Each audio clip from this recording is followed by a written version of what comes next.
Welcome. Comment and let us know you're here. But we're with Antoinette Chanel. I'm gonna never met. We've never met. That's a lie. That's a lie. Antoinette and I went to college together. And yes. I love it so much because I moved away and started a family and came back.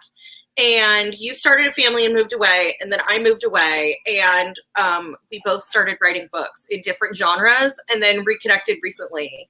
And I dig it. Love all of it. Me too. Yeah. How's it going? Why don't you tell everybody a little bit about you and what you do? Okay, well, hello to everyone out there. It's so much fun to get to join y'all this evening. As Jen mentioned, my name's Antoinette, and she and I did go to college together. When I was attending Cal State San Marcos, I was majoring in literature and writing with a minor in communication, and that has now spawned. I used to teach. I taught college for 5 years, and then I wrote curriculum for 3 years. Now I am an entrepreneur and I am an indie author, and I just feel so at home and fulfilled with that. So I'm really glad that I was able to find my way to what it is that I need to do. I love that. Awesome. Now, since we're book centered, can you start off with your book? Because a lot of people who are on our page and group, they're also indie authors or in the indie community. So, so tell us about it. Okay, so the very first children's book that I ever published is this book here titled The Land of California, which is fitting because, as Jen said, we went to college together. We both grew up out in California. So I created this book for my children because my children had so many questions about what California was like, especially my daughter. She's my older child. And so I got really inspired by that episode of The Office where Pam makes that comic book for Jim, and she gives it to him for like an anniversary gift or something. I was really inspired by that. And I was like, oh, that's super creative. I wonder if I could do that. And so then that turned into The Land of California, which was a complete new experience. I'm just going to try this and see how it turns out. Had a lot of fun working with the illustrator and just getting to see my words get transformed from just being words on the page to words with now pretty pictures with art that I suggested. And so I figured, okay, I've got the bug now. And then that's when I really decided to stand 10 toes down in it, so to speak. And then that's when I wrote a book for Black girls, which is what most people know me for this book. And I would say that of all of the things that I've done, this project is still probably the most meaningful one to me, simply because it was sort of like a love letter that I wrote to my younger self to say, hey, I know that you're looking around for mentors, you're looking for answers. There's a lot of crazy things that are happening right now, and none of it's your fault. So let me go ahead and throw this back to let you know that you were doing fine. And all other little Black girls who are coming up behind me, I want them to know that y'all are doing fine. Just do you. Stay focused on what you love, and you don't have to worry about anything else. So through promoting that book and seeing what the public does when it likes a book that you've written, that was very addictive, so to speak. Like, I really got bitten at that point. And so now I've got my next children's book, Selfless, which the art is being created for that right now. I'm super, super excited about that one. And then I've got another written work. This is actually going to be my first nonfiction book. So this will be a self-help title. And the title of that one is Connecting the Dots. Awesome. I love that. Too. I'm excited for that one because that one is actually going to be like a hybrid of a affirmation book as well as some pages for like coloring if you have colored pencils or whatnot. I'm teaming up with an artist who does line work, and because he does line work and he creates lots of shapes and lots of different, just, it's amazing to look at the depth of his work. But it lends itself really nicely to some of the stuff that you see in adult coloring books, which I usually have one handy. I don't have one handy to show you right now, but I'm certain you guys have seen them before. Lots of little pieces and fun things. I love that. Yes. Yeah. So I'm really excited for this because number one, it's my first nonfiction piece. So this is me stepping into a different genre. And I'm like, okay, get out of that comfort zone, which I know it's scary to anybody out there who's like struggling with that. If you're sitting at the edge of the pool and you need to jump in, like, I promise, jump in. The water will not be super freezing forever. You can tread. Like, I promise it'll be okay. But I'm also really enjoying that I am working with some younger artists on these projects. And so that's giving me the opportunity to mentor some younger professionals, which I'm finding a lot of joy in that these days.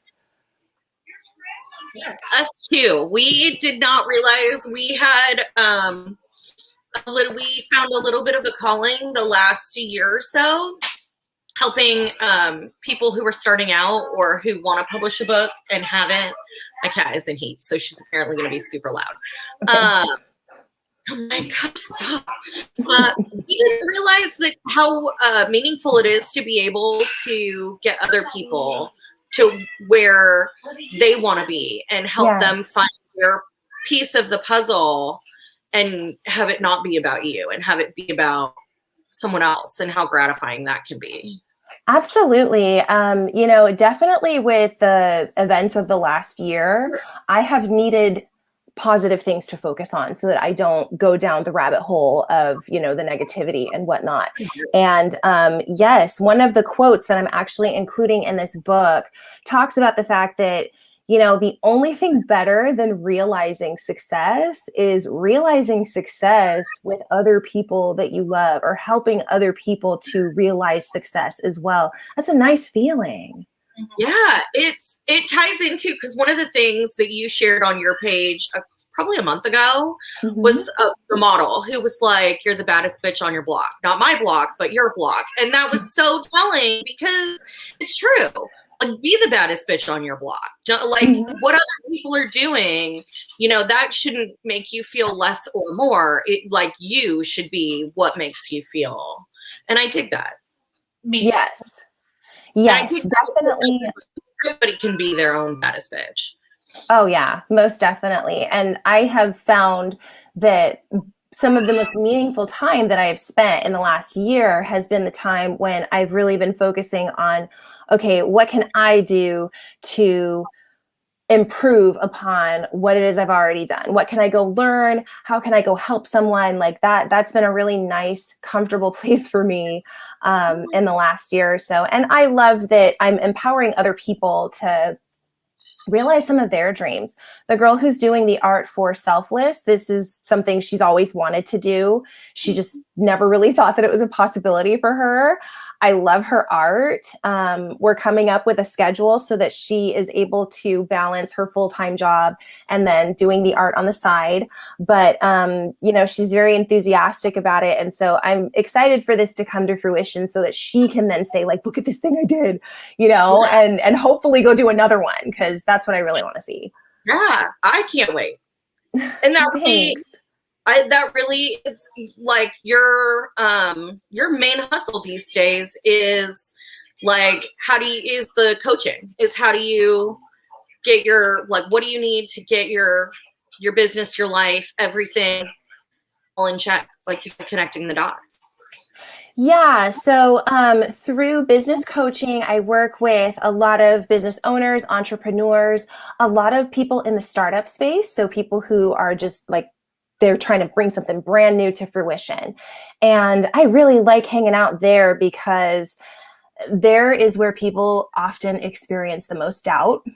And so there is where I can actually put my skills on display most, because, you know, batting fear away is something I've kind of had to get good at in adulthood, because, you know, as you said, Jen, you know, you start off living in a beautiful place like Southern California. And Alyssa, where'd you grow up? Did you grow up in Texas? I grew up in Texas, born and raised. Okay.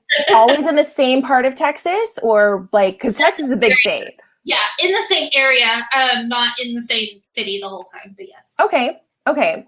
So with Southern California, and anybody out there who is from SoCal or who's living there right now, y'all know that Southern California is kind of a special place to grow up. You know, it's picturesque and beautiful. You know, and you live only 15 minutes away from the beach, and the beach is the setting of a television show that's on MTV. You know, you start to feel a way about those kinds of things. And so, it was really good for me to move away and to face that fear, because that was a huge, huge fear that I had, leaving everything that I knew in San Diego and moving to all the way to the other side of the country. But once I got here and we got landed, we got set up, it wasn't right away. It took it took a year to really get back on our feet after we got here. I'm not going to lie about that. Our daughter so she turned a year old right before we moved. So her second year of life was spent here. And, you know, she was itsy bitsy at that point. So there's, you know, the small child in the mix.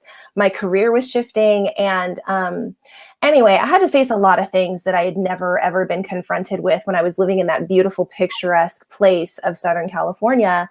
And so while I love my city, I will never, ever get on a live and badmouth Cali. Like, I'm not going to do that. It was so good for me to leave. And that was one of my biggest fears. And once I looked that in the face, I was like, okay, what else can I conquer now? And I sort of just, I just kind of, I made it a habit. And then once I started doing it for a while, I got good at it, and I was able to start teaching it to other people, because I think that is one of the biggest survival skills that gets missed, is like, what are you going to do when things go wrong and you still got to figure it out? Because that's what life is. It is life. And I think so many, especially this year, and we've talked about it before, so many people, the world, the economy, the social structure, everything took a hard left turn, and like 90% of people in the world like missed the turn, and we all hit the tree in the Y, because no one was prepared for it. And it was, you know, people lost their jobs, people lost family members. How do you take all of that hardship and all of those things that can lead to nothing but like depression and mental illness and things like that, and say, okay, like, I'm going to do something different. I now am at this point, like, you can either lay down and die, or you have to pick up the pieces and figure it out. And that's a really big step that people don't realize, that when you hit a crossroads in your life like that, you have to make a choice. And unless you've been in that, like you don't know. But this year, pretty much everybody in the world kind of experienced that. Yeah, in some shape, fashion, form. And, you know, that's one of the reasons why I've been really trying to walk around with a lot more patience and compassion, because like, I get it. I get why people are so frustrated. I get why people are saying ugly things, and I'm not holding it against them as much, you know, I mean, and I'm talking about the minor stuff, you know, I'm talking about the dude that like gets mad and flips somebody off in traffic, you know, that kind of stuff is what I'm talking about. Yeah, you know, and it's so funny because I was actually having a conversation with my best friend about this. She recently got into a little fender bender and she hit a car that was parked.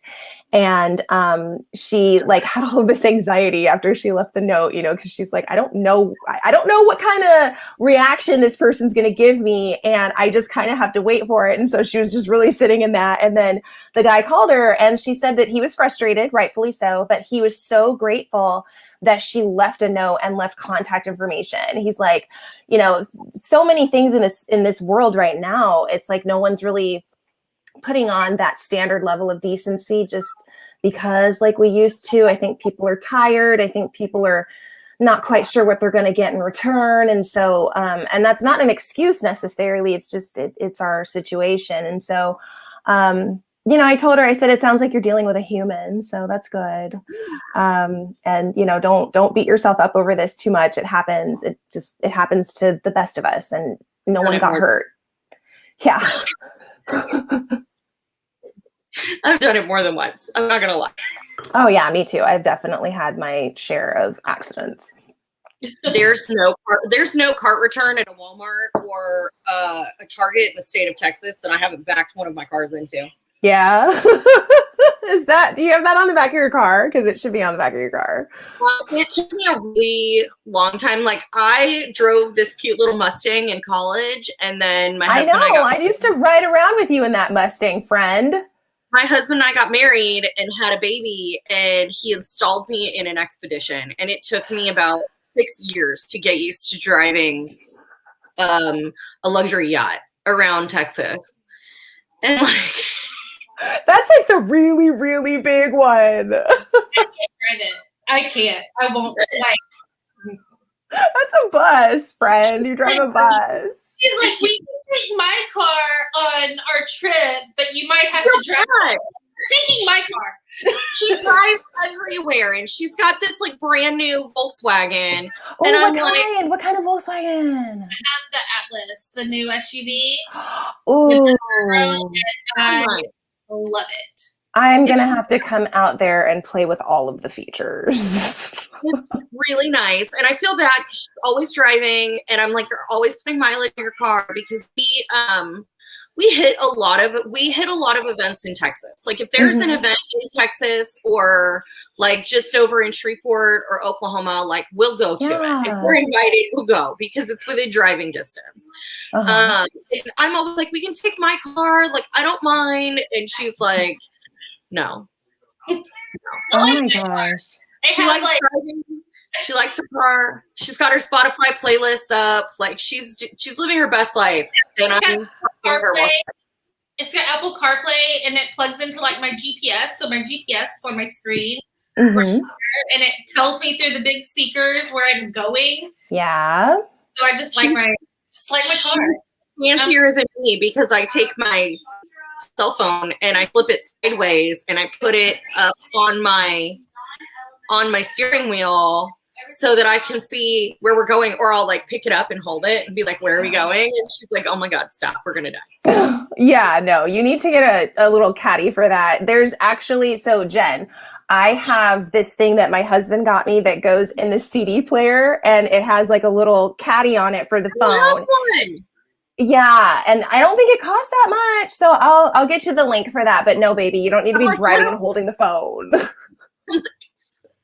No, we're not doing that. Okay, so it's funny that Alyssa drives a Volkswagen, because I don't know if Jen remembers this, but in college, I was obsessed with the Volkswagen Jetta, and I had one. And then I wrecked it, and then I got a new one, and now my husband drives it. We towed it. We didn't tow it. We shipped it from Cali to Florida.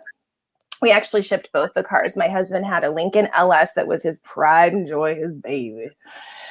And I had my VW, and the Lincoln it copped out on us right after we got here. And I was like, well, looks like we're gonna have to trade your car. That sucks. Shucks. And so that's how I ended up in the Kia Sorento, and that's what I drive is the 2016 Kia Sorento. It does its job. Like I'm not like that car literally is to get around. Like it's not. I don't have my VW SUV yet. We were like, if we're ever rich and famous, like what cars would we get? And we were like, ooh, really fancy. And then we both laughed and we were like, that's a lie. We would definitely roll out to like the Volkswagen or the Ford house, get exactly what we have, but fully loaded. Yep. And mine's like half fully loaded. It's not fully loaded, but I would go and get everything. Like mine's not. I've got like the base model Expedition with like the cloth interior and the radio, and that's it. And my dad went out and bought the like fully loaded version of my car last year. And every time I'm like, when I take your license, I'm taking this car too. And he's like, shut up, you a-hole. Your mom just said, just drive my car. I was going to say, that's my mom telling Alyssa to just drive her car. That's so sweet. Oh my gosh.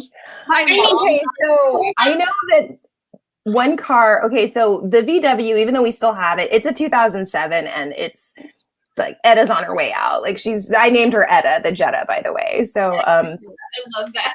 Yeah, that's her name. So she's definitely, I don't want to put anything out into the ether, but I think this might be the last year that we have her. And I am really hoping I can convince my husband that we should get one of those convertible Mini Coopers, but get the electric one because I want to get either a hybrid or an electric car. And so I really want the Mini Cooper. There's a lot of like charging stations and like docks and stuff in Florida. We don't have any of that here. Like we're in like the oil and gas town. So there's like 7 gas stations for like 7,000 people.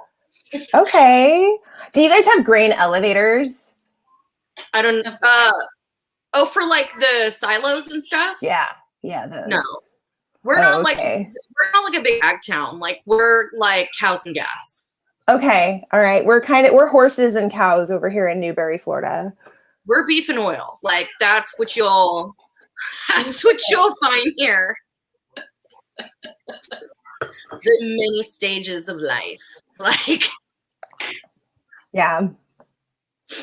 I will have to come out to Texas though and see y'all because why not? It's not that far. And so, but if you don't have any charging stations and I have my electric Mini Cooper, that might be a problem. No, I think there's charging stations like all up and down I-20. I'm like, that's as close. Can I plug you into the motorhome slab on my parents' house? Like, well, no, I don't know. We live pretty country.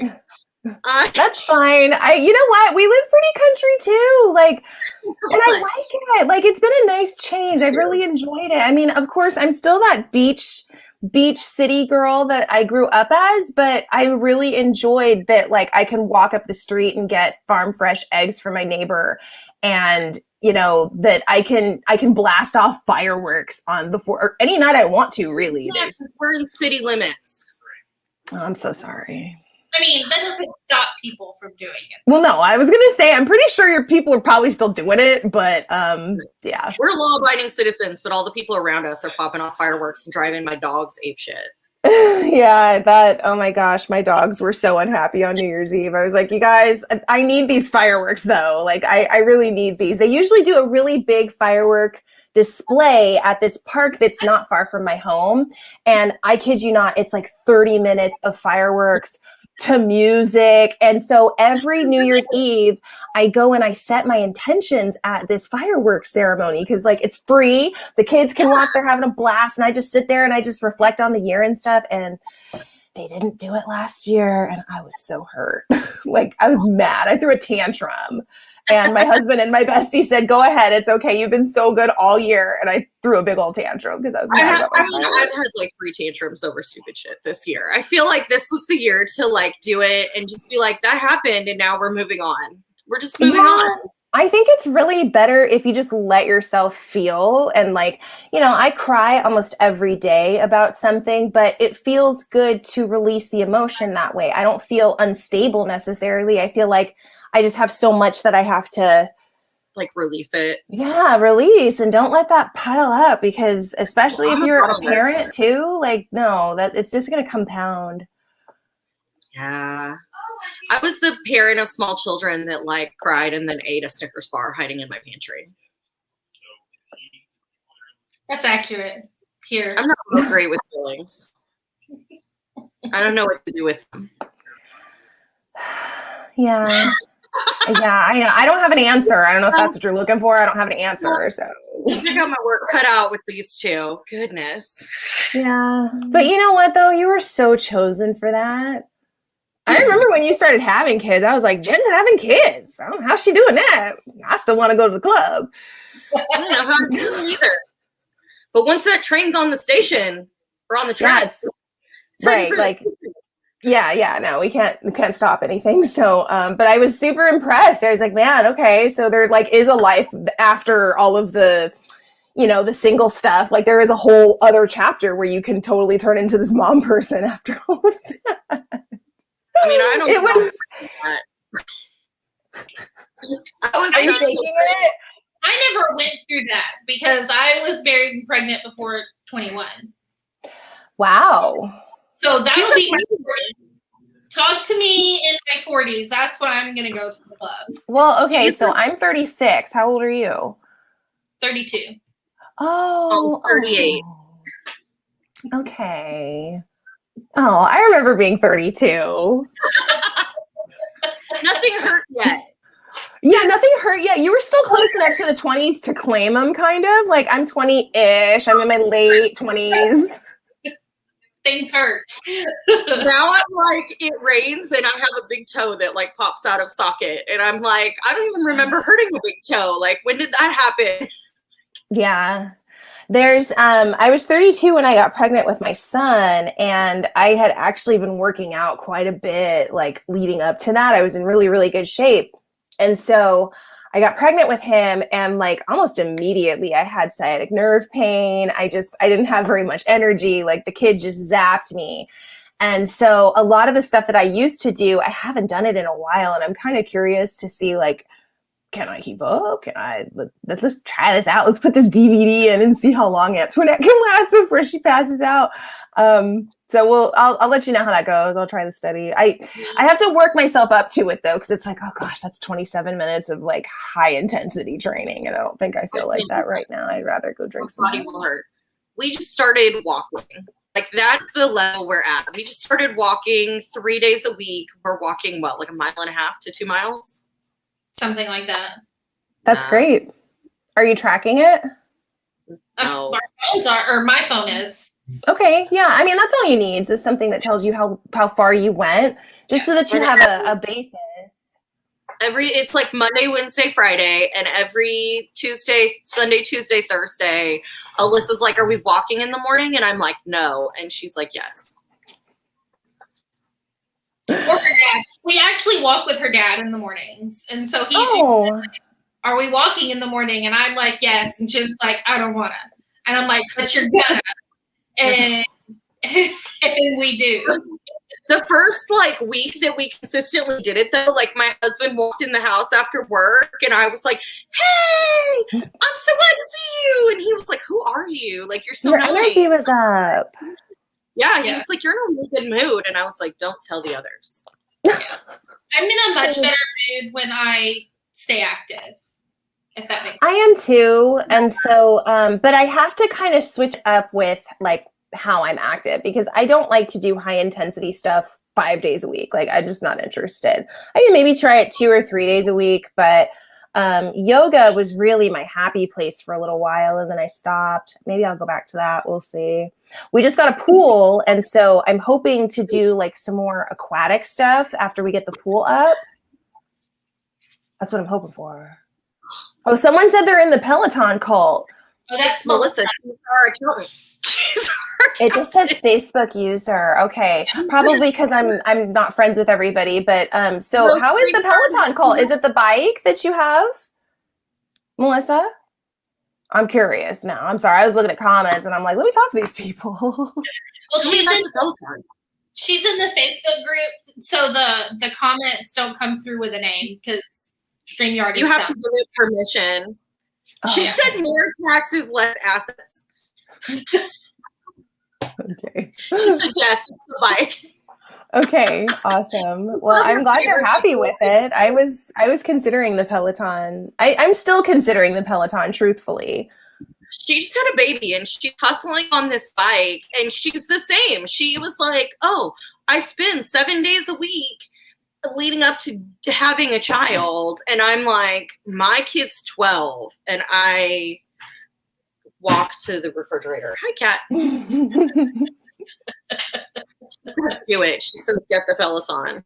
I'm like, you guys impress me. You know, it's actually between the Peloton, or does she know what the elliptigo is? Melissa, have you heard of that? Because I was actually looking at the elliptigo when I was pregnant with my daughter. So that's... Elliptigo. What is that? Okay, so you know how like the elliptical machine is at the gym? The elliptical machine is my favorite. Yeah, so it's there's nothing else important.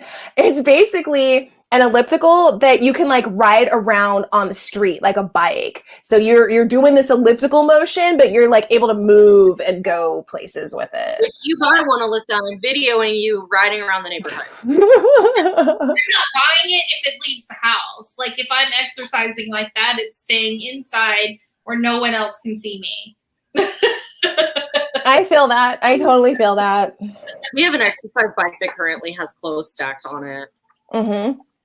So the little handlebars, they're so good for hangers, right? My husband rode like 20 to 40 miles a day to prep up for a big hike in the Grand Canyon with his dad and his brother. Uh-huh. And then he got home from his trip and he was like, well, we did that. He's like, so now what? So do you ladies like to like, do you like to go hiking? Well, I like to nap too, friend. I don't do. I like you don't hike? I like the hike, but I can't see myself doing it like in an everyday thing. Okay, because like, I don't know, I kind of want to go explore Utah. It's gorgeous. It's gorgeous. Like my husband and I we like to like camp and take the kids, but we do like baby hiking. Okay. With the kids. So it's more just like, exploring. Not like this like rock climbing, mountain climbing business. I don't know that I necessarily am up for that just because it seems like you need specialized training for that. Like one minute you're like reaching up and then the next minute you have now fallen in such a way that you have caused blindness in one eye and you are paralyzed on one side of your face and you got to get your arm out. So you got to figure out how to, I'm not about that. I'm not going to chop my arm off to get out. Got his arm stuck between the rocks. I know. Yeah. I mean, admire the energy for sure, but no, don't put me in that situation, please. Like we were looking last night at, like cabin rentals in Broken Bow, and a lot of them have like lake hiking and stuff like that, where you can just like take your time. Yeah, I think it's important to get away and also find some way to connect with nature. I mean, you don't have to necessarily be a tree hugger, but I think that appreciating nature is a positive thing. And I know that helps me to stay very grounded and calm. Especially when things start to get kind of crazy around me, stressful, busy, etc. So taking walks and hikes and stuff. I'd love to go explore Utah, possibly this summer. This is the year that I'm like trying to get everything. And I'm like, honey, we have to take a trip for my birthday. And we have to go somewhere for the summer. And we have to go back to Cali. And we have to go do this. And I'm like, we have to do a million things this year because I've been cooped up for a whole year. And I'm not going to stay in this house all year again. Like, forget it. Trip that we planned last year, like at the last second, got booted because of COVID or a hurricane, and it got so ridiculous that at the point, like this year, my dog just fell over. Oh, okay, I heard something. We were like, we are not even gonna try. This seems ridiculous.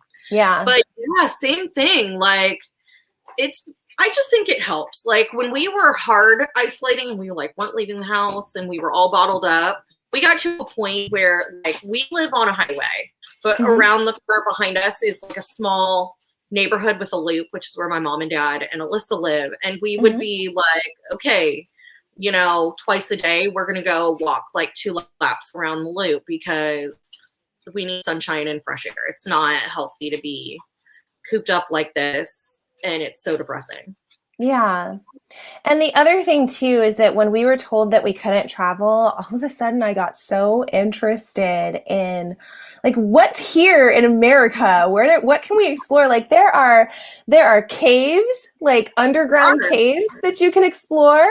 There are tons of mountains all over the place. And someone in the chat mentioned that they are a Colorado native and Melissa. That's Melissa. That's Melissa. Okay, Melissa. That's awesome. I need to get out to Colorado because I would like to see it. But yeah, I just got very interested. We went to Niagara Falls in 2019 for our anniversary. I'm so jealous. I want to go. Did you do the American beautiful side or the Canadian side? Canadian side. Yeah, is that the one you said is less touristy and more better? Yeah, he said that's the better side. Yeah, we enjoyed it a lot. We went in April of 2019 and we stayed in one of those really awesome jacuzzi suites that they have over at the Marriott. And I didn't want to leave. I was like, honey, do we have to check out? Because, I mean, I was just saying, it's a Wednesday. Are they really needing the room right now? I want to go to Niagara Falls. You guys know my bucket list, like I'll know when I've made it as a business owner, when I can go to, I don't even know where you buy them, but I can go to the Winnebago store and buy a Winnebago. And my husband and I can like drive around the country, and he's from the Northeast. So he's been camping in Maine. He's been to Niagara Falls. His grandparents used to live, the place where the Kennedys used to go. I can't remember the name. Martha's Vineyard? No, that's the rich people side. Like Hamptons. Yeah, no. Okay, I'm sorry. You said Kennedys. I don't know. I mean, Brewster on Cape Cod. They did live in Cape Cod.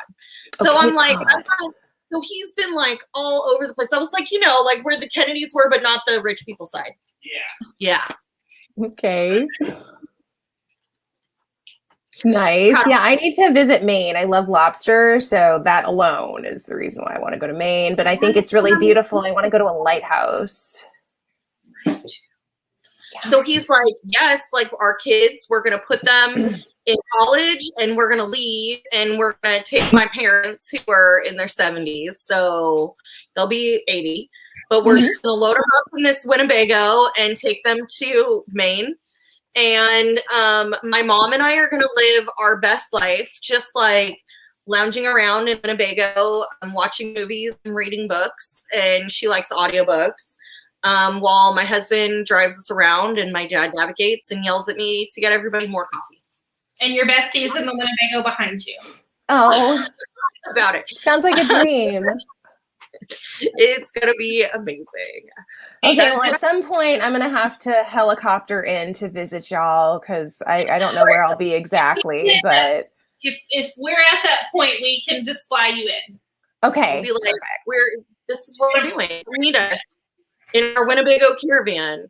The last time we went, it's no joke. Like the last time we went camping, we have a like 7-person tent that we put up to put all our kids in.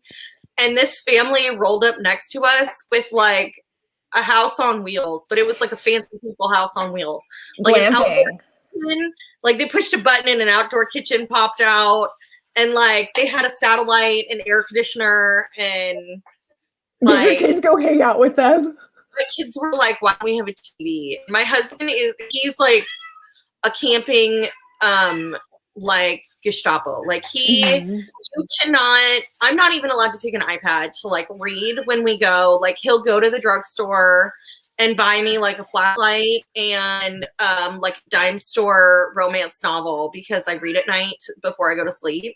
I'm like, we're only allowed to have our phones for emergencies, but like the kids aren't allowed to play on technology. His whole thing when we camp is that we cut loose, we barbecue, hike around the lake, the kids wade in on the beach entrance, we put the canoe in. Like that's what we're doing when we're camping. But like no one's allowed to have technology. He camps to get away from it.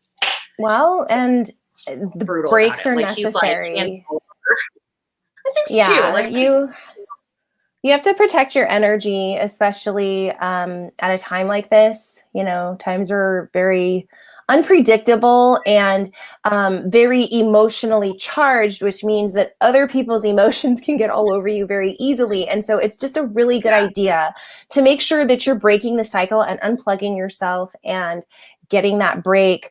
I know that before we jumped on, I had said that I wanted to talk about the importance of investing in yourself. And then we went all over the place, which I knew was going to happen. I was like, you know what? I'll say that I'm going to talk about this, but we're going to talk about what we talk about. That's just how it's going to go. But, you know, I actually scheduled myself off from work during my kids' spring break, and my parents took the kids for an entire week. So I had a whole week where I didn't do anything but concentrate on myself. And like, I have to do that more often for sure, friends. Like that was just, it was life-changing. I sat on the beach for 4 hours by myself one day, and it was just, I would do it. I do that. Did he say like, don't do that?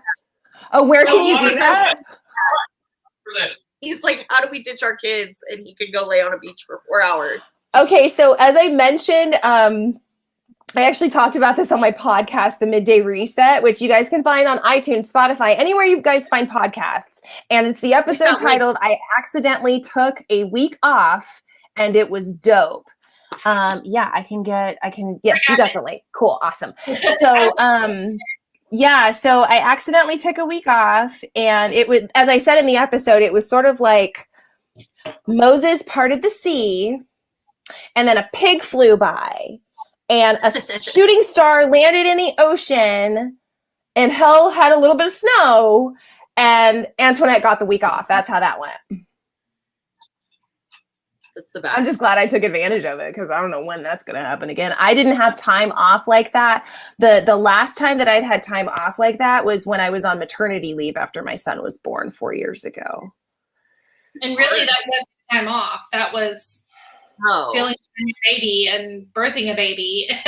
And healing and getting used to his sleep schedule. Yeah, it really wasn't a vacation or anything like that. So yes, it was eye-opening to me. But I'm so glad that it happened, because now I'm like, okay, that's going to become a regular routine over here, because I needed that. That was so good for me. That's so telling that like we're all sitting here and we're like, the last time that we took an actual break where we weren't working was some type of like medical situation. Yeah. Someone said maternity leave is boot camp on steroids, and it's so true. It's Melissa. She's the best.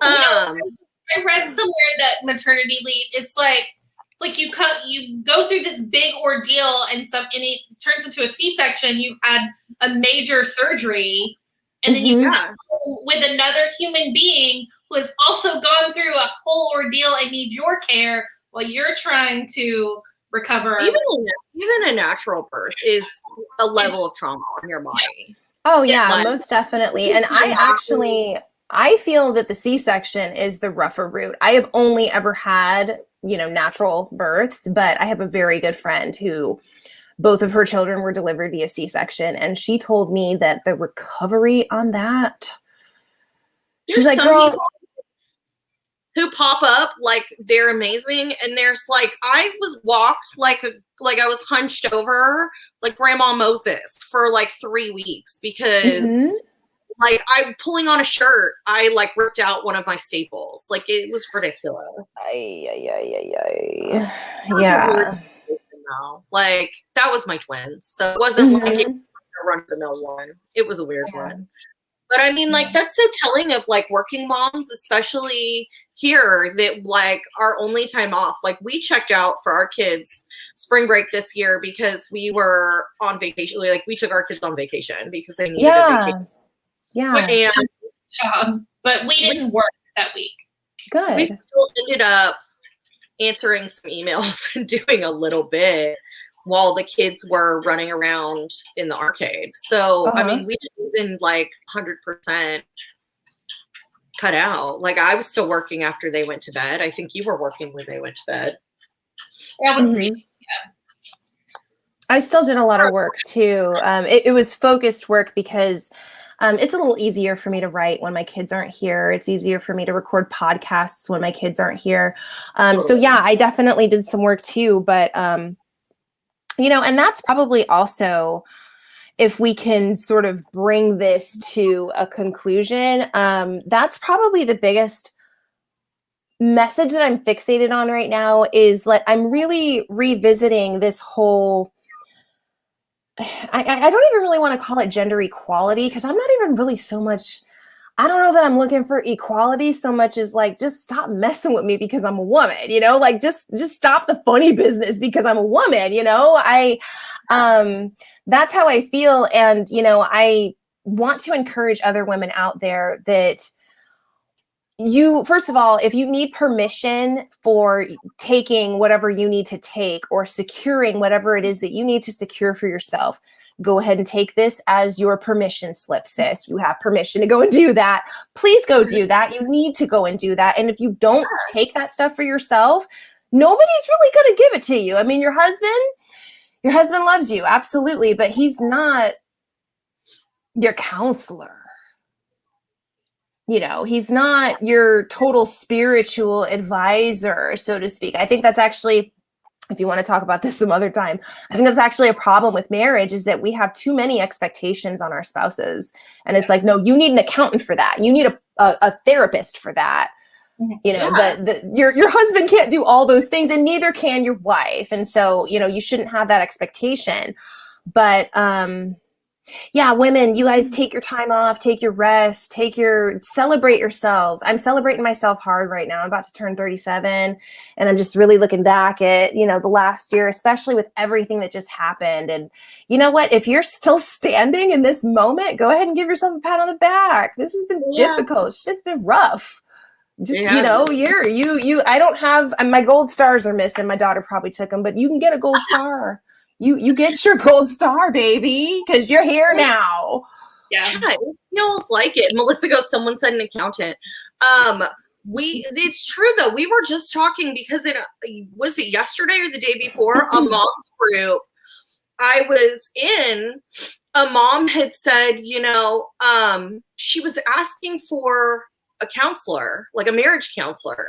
And she's like, this is literally like before I throw in the towel, I'm just not happy. Like she didn't give anybody like, she wasn't like he's cheating or he stole a bunch of money or he's got a gambling addiction or whatever. She was just like, I'm just not happy. And in my head, I was like, and like, this is one of the younger moms that they all have like kids under one. Like my kids, the moms that are in my level, like we're pretty much phased out. We just haven't left the like group. So I'm just like scrolling through. It's in my feed, you know?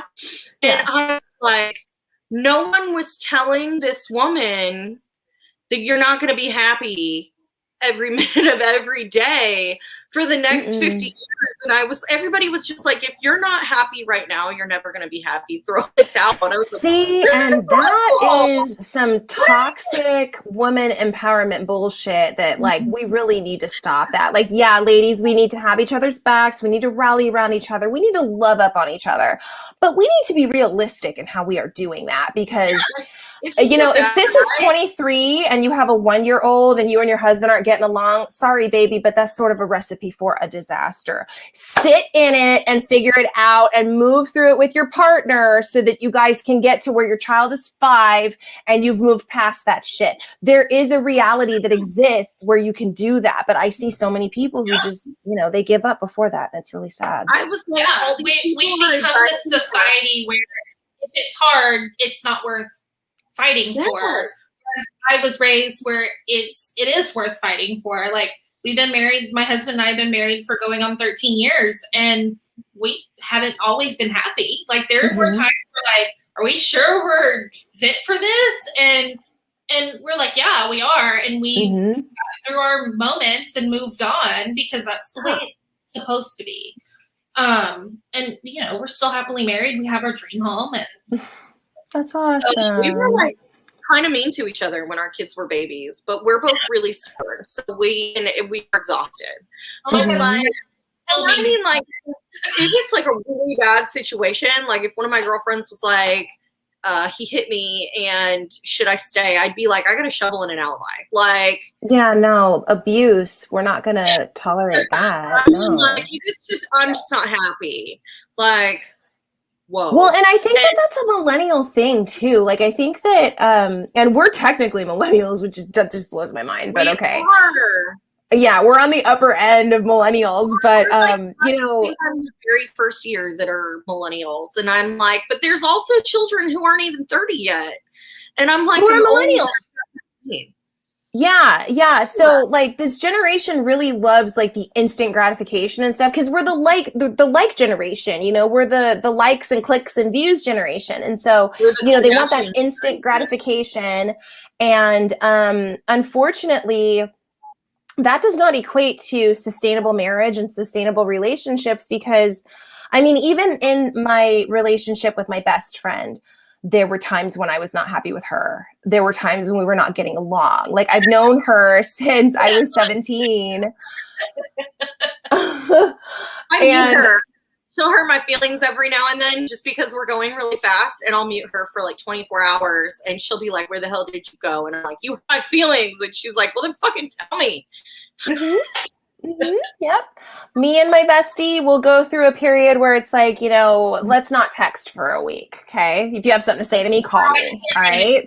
Like, I barely last like an hour. Like, I'm like, I know. I always miss her after the first day, and I'm just like, hey, how's it going? Do you miss me? Because I miss you. So get on FaceTime right now and get your wine. But I mean, it's anything that's worth having. It does require an investment. It requires effort and work and energy. And so I just hope that these younger folks who are getting married, first of all, I think that's really beautiful that you decided that you wanted to join your life with someone else. I have loved marriage. The journey of marriage has been so fun for me, even though it's been challenging too. But, you know, this is one of the most important things that you'll ever do. So I really like being married now. And I really liked being married in the beginning. It was not fun when we had a lot of babies, but he also feels that way too. And he's sitting behind me. So this isn't a secret. Yeah, no, I know. Sean's usually off to the side whenever I talk to you. He's like a super nerd. So he's sorting his magic cards on a folding table, sitting at the sofa behind me in the room behind me. That is what he's doing. Melissa says, can we talk about investment coming from both sides? Because I've seen one-sided investments, and that's also not okay. So here's what go ahead, Jen. I was going to say that's 100% true. And I think people think that, especially when you have more old-fashioned couples where you have you see a lot in communities that are more religious, and I'm not saying that in a bad way, but I'm just explaining that it's the idea that like the man is the top and everything goes down from there. And so then it's the wife and then it's the children, but like the priority is the man. And I think the best way is that if that works for you and that's what you're emotionally getting out of your relationship, then there's absolutely nothing wrong with that.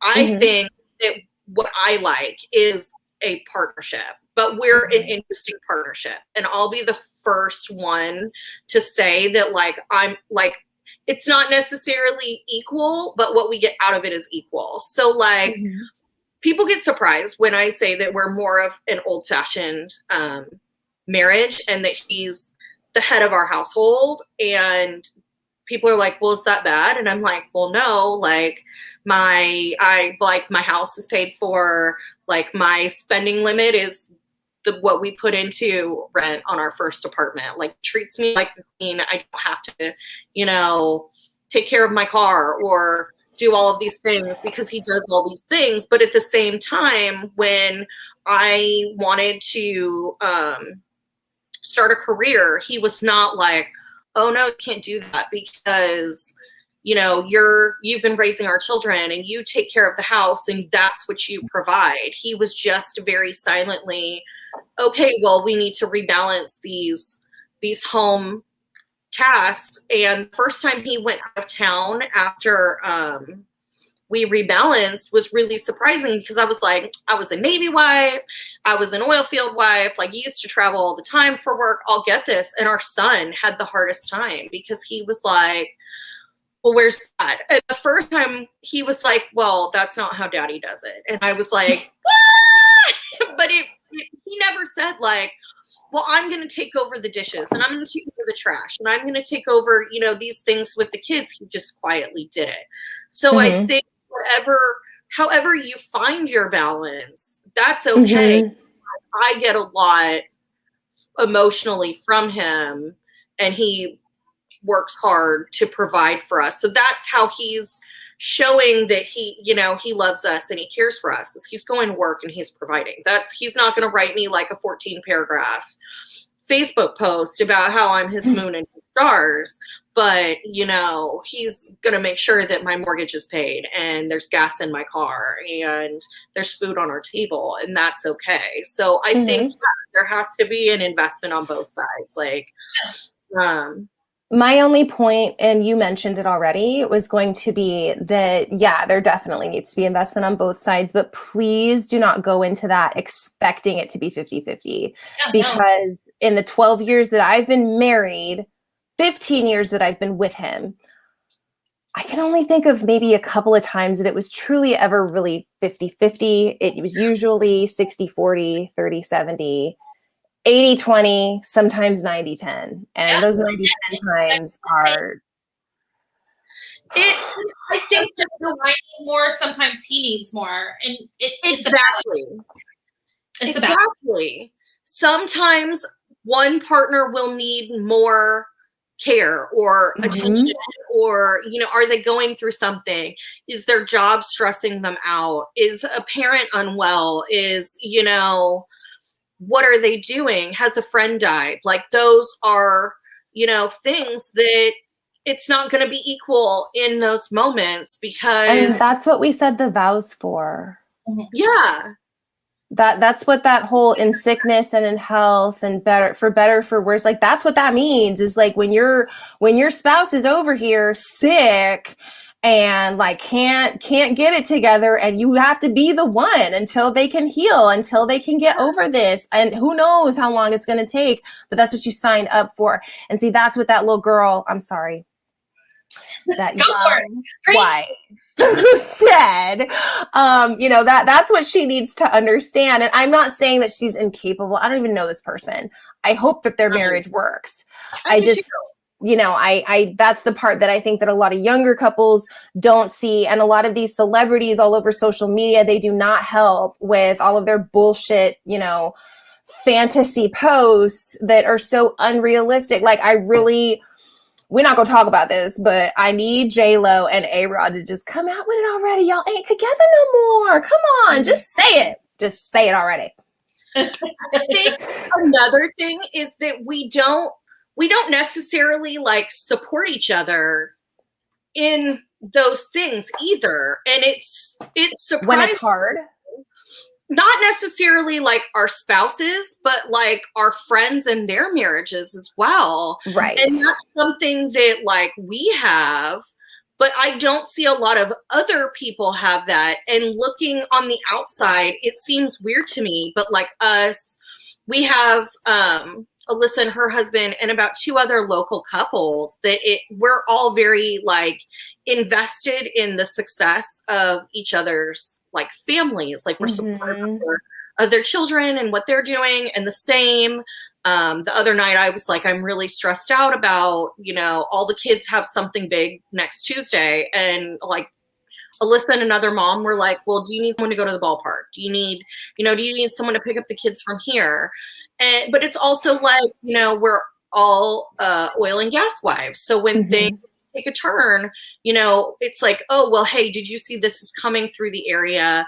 This may affect your stuff like that. And, or even, just family stuff, like family drama. And it's like, okay, that's okay. But remember, you know, you can't turn on each other. You have to support each other. Yeah. And it's easy to get frustrated and get angry, but that's one thing that like us and our friends are really good at is being like, you know, we'll joke and we'll be like, oh, today's the day to be like we're all pissed at our husbands at the same time. But then we're all like, not really, because, you know, we'll all be like, everybody's going to die this week. And then we'll alibis. Like, but really, it's us just letting off some anger and some steam to people that we trust for a hot minute, and then we're fine. Yeah. And that's really awesome that you have that safe space with friends who are invested in the same way that you're invested.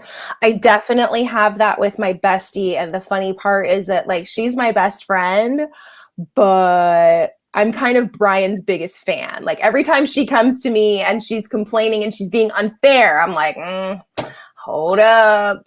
I don't think you could say that. And I know it frustrates her, but then she also comes back and she's like, man, that was really good that you said that because I wasn't going to talk to him. And then I had to really consider what I was saying and what I was thinking about. And then we ended up having a conversation and, you know, and I mean, everybody goes through some version, you know, you're not going to love your spouse you're going to love your spouse, but you're not going to be a fan of them all the time. You know, they do things that piss you off. When I got married, my grandmother actually sat down because my husband and I ran away. My families started fighting. So we were just like, screw it. So we eloped. And I was already pregnant. So like I needed insurance and it was just a perfect storm. My grandmother sat down and she was like, you always love him, even though you may not always like him. And I've stuck. That has been like the motto of our marriage from day one. The worst feeling in the world, like if you really like love someone and you really care for someone, like one of the things, we're not big fighters. We can probably count on one hand the number of big fights we've had in 15 years of being together. We're just not fighters. We don't like, I'm an aggressive person, but like not with him because he's really not. Like he's a really gentle guy. And but it's just like we just don't want to hurt each other. Like, you know, some couples fight for sport. We're not like that. They are like that.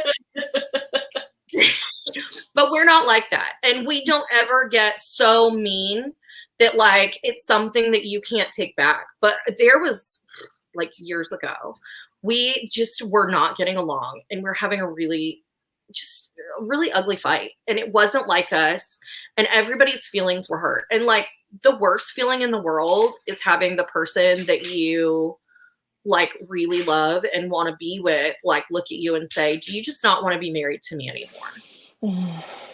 Because that's what it feels like. And then you're like, well, no, but do you not want to be married to me anymore? Because then you start feeling like, where's this coming from? You know, like, you think I don't want to be married to you. Is it because you don't want to be married to me? And then you're like, how ugly has this gotten?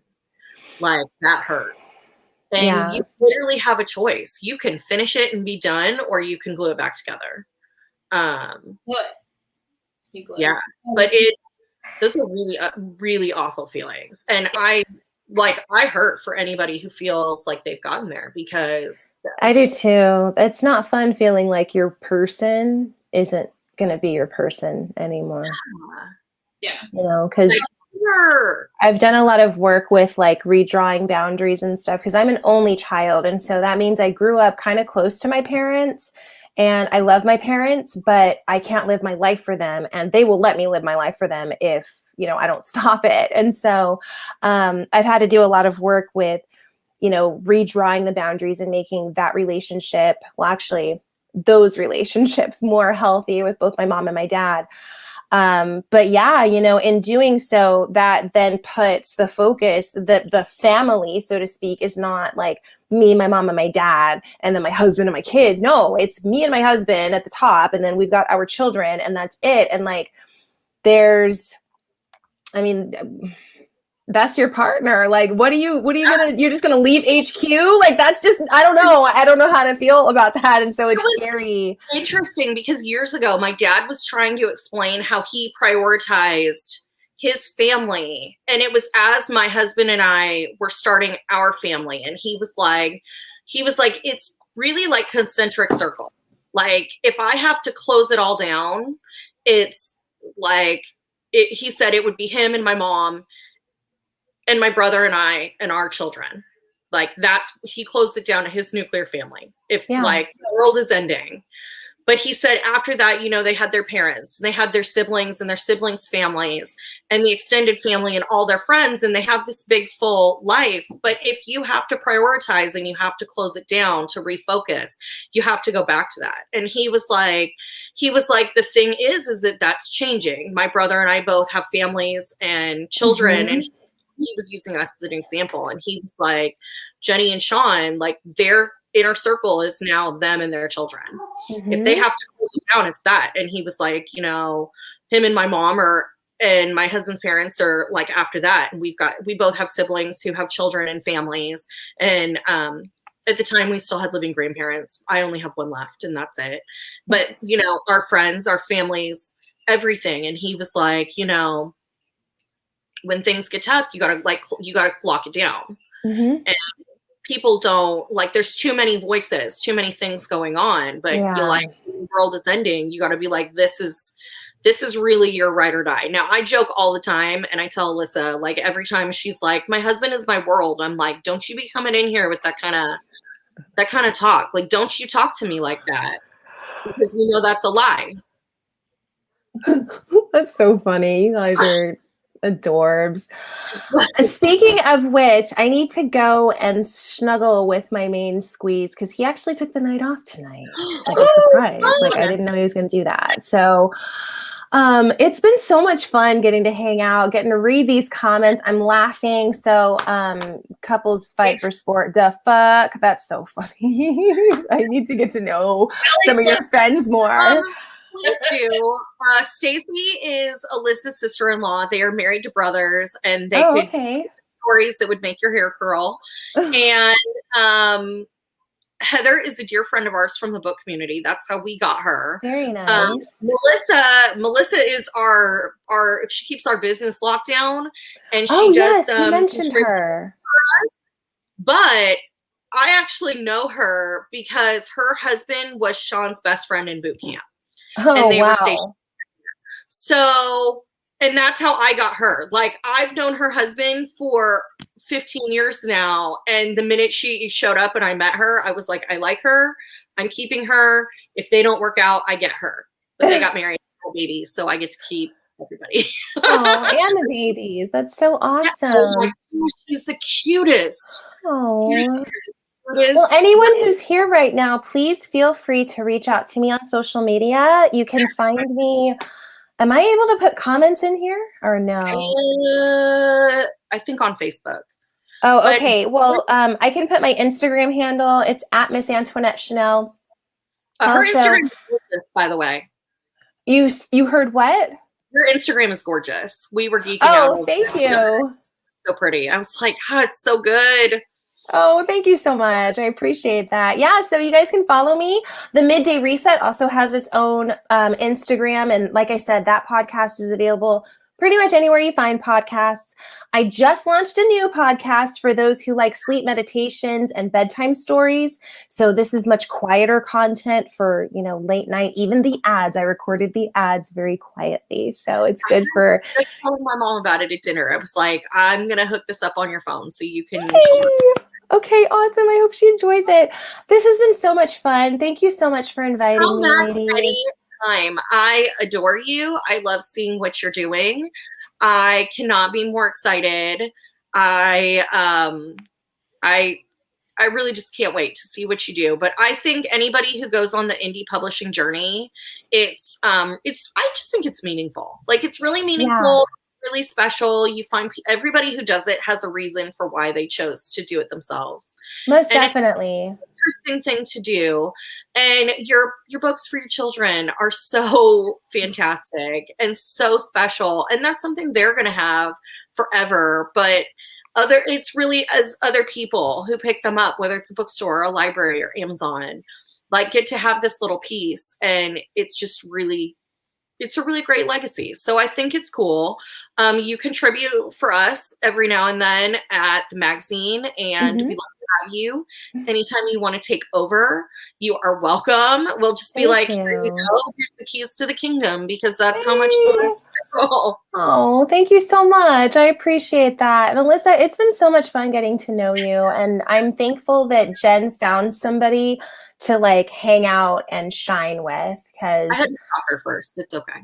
Oh yeah, I know. That's the best relationships. They kind of start that way sometimes, when you like make your mark and you're like, okay, she doesn't know it yet, but she's going to be my best friend. So here we go. And you set out for it. But yes, so thank you all so much. And everyone have a pleasant evening, and feel free to reach out. I'd love to hear from you. I love it. I love connecting my people too. Yes. Have a good night. You too. I'll talk to you soon. Bye.